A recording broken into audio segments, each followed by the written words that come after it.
Gurugram based company ने तो कमाल कर दिया। अब भी प्रॉब्लम ये थी कि हमारे जो आर्मर्ड कॉम्बैट व्हीकल्स थे, ये थोड़ा शोर मचाते थे और दुश्मन देश को पहले ही पता चल जाता था भारत की व्हीकल आ रही है। लेकिन अब नहीं, इन्होंने अपनी प्रोप्राइटरी एक fuel cell APU technology develop कर दी है और 8 घंटे तक भी किसी को पता नहीं चलेगा और यहाँ पर भारत की कॉम्बैट व्हीकल्स अपना काम करके निकल भी जाएगी। क्या है ये पूरी अमेजिंग टेक्नोलॉजी, मैं आपको आगे इस वीडियो में बताऊंगा। टाटा जो प्लान करता है ना, वो चीन भी नहीं सोच सकता।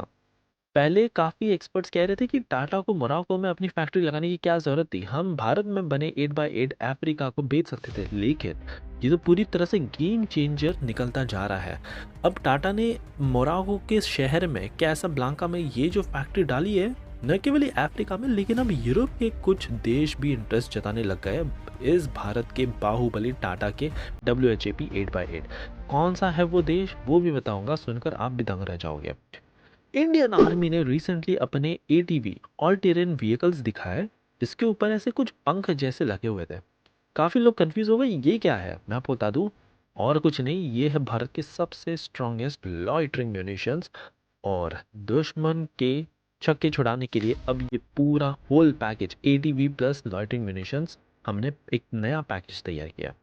इंडियन आर्मी को तो बहुत बड़ी सक्सेस मिली है। 94% एक्यूरेसी से AI सिस्टम ऐसा तैयार कर दिया है जो बहुत ही पल पल की जानकारी देगा और इजीली किसी भी मिसाइल को ये शूट कर सकता है विद 94% एक्यूरेसी। हमने रिसेंटली टेस्ट किया और इतना ज़्यादा सक्सेस रेट देखकर तो DRDO भी शॉक हो गया। इंडियन आर्मी की तरफ से भी एक बड़ी अपडेट आई है। नामिस MK2 कॉम्बैट व्हीकल में हमने नाग मिसाइल फिट कर दी और एक 30 mm का कैनन डाल दिया है और साथ ही में हमने इतना एक छोटा सा UAV डाल दिया है कि इतना कॉम्पैक्ट है कि हमारे सोल्जर्स बैकपैक में पीछे ले जाकर भी इसको डिप्लॉय कर सकते हैं। और फाइनली जाने कैसे भारत को जो राफेल मिलने जा रहे हैं, वो इनफैक्ट हम फ्रांस के राफेल से भी बहुत ही ज़्यादा पावरफुल बना देंगे। इसमें कुछ टेक्नोलॉजी हम 6th जनरेशन फाइटर जेट की डाल रहे हैं, ये बहुत ही सीक्रेटिव। सो काफ़ी इंटरेस्टिंग, काफ़ी क्विक आज की सीरीज होगी, इसलिए प्लीज़ आप एंड तक देखिएगा। विदाउट एनी फर्दर डिले सीधा बढ़ते हैं हमारी पहली खबर की तरफ से, जो आ रही है Gurgaon based company FC technology private limited की तरफ से। रिसेंटली उन्होंने ऐसा कमाल का एडवांस्ड ऑक्सिलरी पावर यूनिट तैयार कर दिया कि एक फ्यूल सेल टेक्नोलॉजी पर यह आधारित है। इसमें एमिशंस कुछ भी नहीं होता, हाइड्रोजन टेक्नोलॉजी को लेकर इन्होंने बनाया है, बस पानी निकलता है और पूरी तरह से साइलेंट है। और ड्रामेटिकली जो ऑलरेडी एक बैटरी लगाई जाती थी इन्फेंट्री कॉम्बैट व्हीकल्स में हमारे बाकी के मैनेजमेंट एनक्रिप्टेड कम्युनिकेशंस को पावर करने के लिए, और ये 2 घंटे तक ही थोड़ा साइलेंट रहता था, लेकिन अब नहीं, अब हम 8 घंटे तक साइलेंट होने वाला ऐसा सिस्टम बना चुके हैं। और इतना ज़्यादा खतरनाक है कि दुश्मन देश के इलाके में चला जाए उनको पता भी नहीं चलेगा।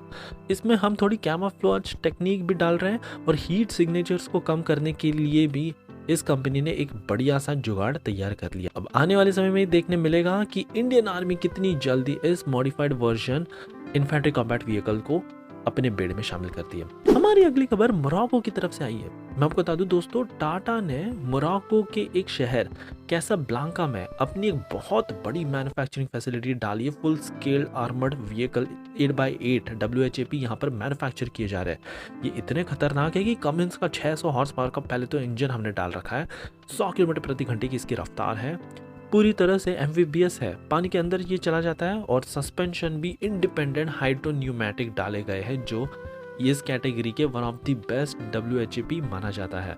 अब मैं आपको बताऊं दोस्तों, यहाँ पर हमने अफ्रीका में तो ये फैक्ट्री डाली, लेकिन इसकी डिमांड अफ्रीका के बाद अब जो कंट्रीज पहले रशिया, चाइना और वेस्टर्न प्लेटफॉर्म्स को अपना रही थी, अब वो भारत के इस प्लेटफॉर्म पर ज़्यादा इंटरेस्ट दिखा रहे। और हार्श रियलिटी तो ये है, चाइना का इसमें बहुत अच्छा खासा दबदबा था, बट अब नहीं। टाटा ने अपनी इस फैक्ट्री से अफ्रीका के मार्केट्स को अब कैप्चर करना धीरे धीरे स्टार्ट कर दिया। इनफैक्ट अब यूरोप के भी मार्केट्स को हम जल्दी कैप्चर करना स्टार्ट करेंगे। ग्रीस ऑलरेडी इंटरेस्ट जता रहा है और ऑलरेडी काफ़ी 2-3 देश हैं छोटे यूरोप के जो इंटरेस्ट जता चुके हैं भारत के इस WHAP। बताओ, देखने लायक होगा कि कैसे टाटा फिर से जाकर अफ्रीका में इन चाइनीज कंपनियों की बैंड बजा दी है। हमारी अगली खबर इंडियन आर्मी की तरफ से आई है। रिसेंटली हमने एक नया लॉइटरिंग म्यूनिशन कम ATV तैयार कर दिया।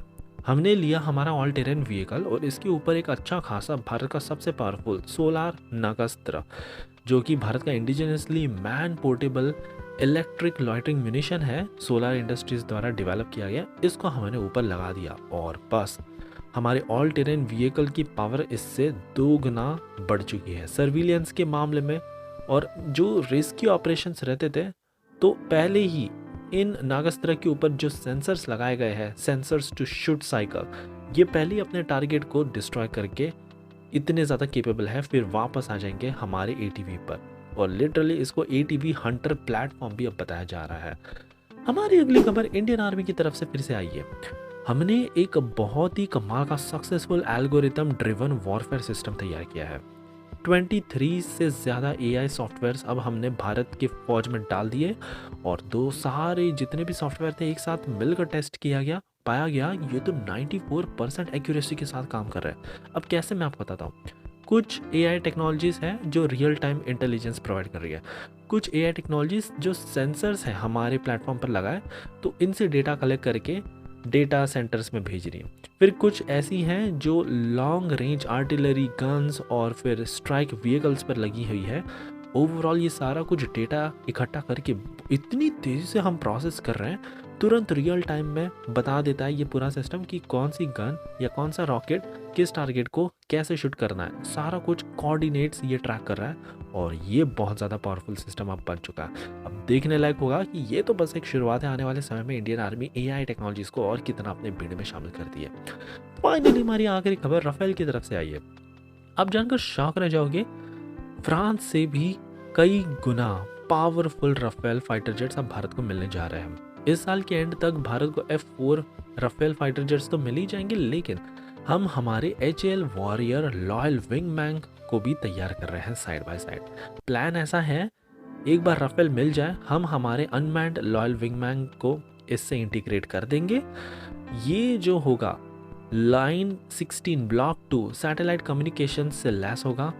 फिर यहाँ पर बहुत ही अत्याधुनिक software contact software defined radius हम डाल देंगे, अपग्रेडेड मिशन सिस्टम आर्किटेक्चर सब घुसा देंगे और ओवरऑल इससे जो हमारे फाइटर जेट्स है F4 इसकी विजिबिलिटी बहुत ज़्यादा बढ़ जाएगी और दूर से ही 500-600 किलोमीटर दूर से ही हमारे फाइटर जेट्स को पहले पता चल जाएगा यहाँ पर पाकिस्तान या चीन का फाइटर जेट आ रहा है और हमारी जो 300 किलोमीटर रेंज वाली मिसाइल है वो कॉम्बैट रेडियस में जाकर सीधा हम शूट कर देंगे और दुश्मन देश को पता चलने से पहले ही भारत के फाइटर जेट्स काम खत्म करके निपटा के आ जाएंगे। तो इतनी ज़्यादा कमाल की धांसू टेक्नोलॉजी है। वैसे तो ये 6th जनरेशन फाइटर जेट में डाली जाती है, लेकिन अब हम हमारे 4.5 जनरेशन के राफेल F4 में ही डालने लग गए हैं। सो ये थी हमारी कमाल की न्यूज़ सीरीज दोस्तों। आई होप आपको आज की सीरीज पसंद आई होगी और एज यूजुअल प्लीज़ एक लाइक करना मत भूलिएगा पैसे कमाल का सपोर्ट दिखाने के लिए।